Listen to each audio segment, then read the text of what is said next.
আসসালামু আলাইকুম রহমতুল্লাহ। কেমন আছেন আপনারা সবাই? অনেকে জানেন যে চাঁদপুরের ফরিদগঞ্জে আজটা মোহাম্মদ পাঠশালা উচ্চ বিদ্যালয় গত কয়েকদিন আগে একসাথে একত্রিতভাবে অনেকগুলো স্টুডেন্ট অজ্ঞান হয়ে যায়। তো সেটা নিয়ে অনেকেই অনেক ধরনের গুজব ছড়াচ্ছেন। এটাকে বলা হয় গণহিস্টেরিয়া। গণহিস্টেরিয়াটা কী? প্রথম হচ্ছে গণহিস্টেরিয়া হচ্ছে এক ধরনের মানসিক সমস্যা যেখানে ভয়, উদ্বেগ ও উত্তেজনা থেকে একসাথে অনেকগুলো মানুষ আক্রান্ত হয়। তো এটা কেন হয়?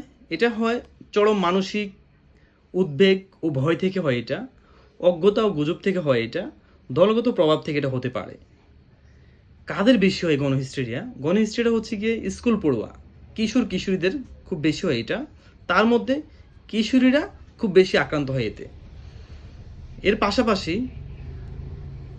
শিল্প কলকারখানা এবং কারখানার শ্রমিকদের খুব বেশিও গণহিস্টেরিয়া।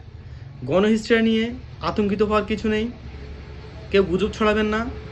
অনেকে বলছেন যে আশরাফ মোহাম্মদ পাঠশালা উচ্চ বিদ্যালয়ে ভ্যাকসিন দেওয়ার পরে এই রোগটা দেখা দিয়েছে। আসলে তেমন কিছুই না, এটা সম্পূর্ণ গুজব। এটা হচ্ছে গণহিস্টেরিয়া। এটা পরিবেশগত কারণ এবং দলগত কারণে এটা হয়। জি, আসসালামু আলাইকুম রহমতুল্লাহ।